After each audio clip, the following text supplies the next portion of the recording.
Imagine yourself in a huge crowd, standing shoulder to shoulder with hundreds of people. Everyone wants to move at random, to right and left, constantly, and what's more, in pitch darkness. Could you move without bumping into anyone else?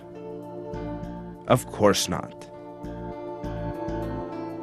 These movements, quite impossible for us, are easy for fish, because they have been created with a sensory system known as the lateral line, which consists of points or dotted lines stretching along both sides of the body. Sensory cells are located in a canal beneath the skin.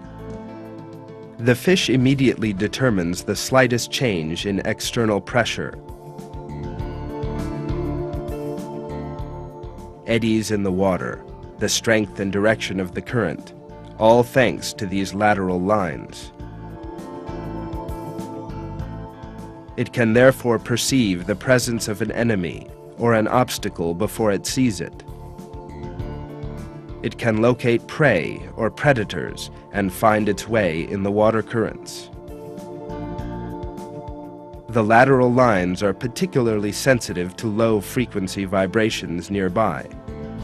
So fish can instantly detect footsteps along the shore or a predator driving under the surface of the water and take appropriate evasive precautions.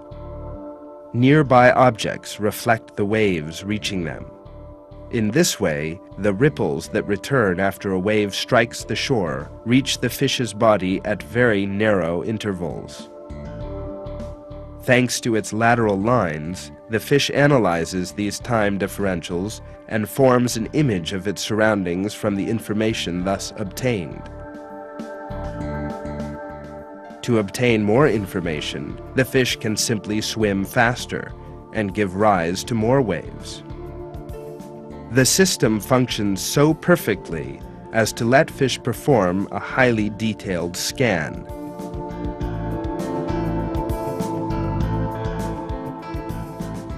For example, in order to be able to see in the totally pitch-dark water in which it lives, the Mexican blind cavefish is totally dependent on its lateral lines. Despite having no eyes, it can detect objects smaller than a pinhead.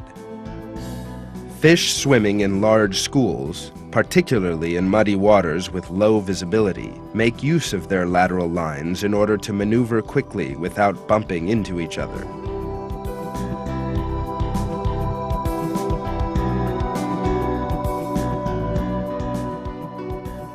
These sensory organs have a very complex structure, and it's of course impossible for such a system to form by chance, gradually, over the course of eons.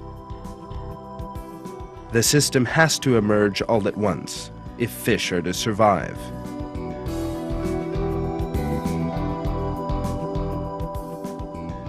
This clearly supports the fossil record, revealing that fish did not come into being by evolving through gradual changes, as evolutionists claim, but when God created them, flawless and perfect.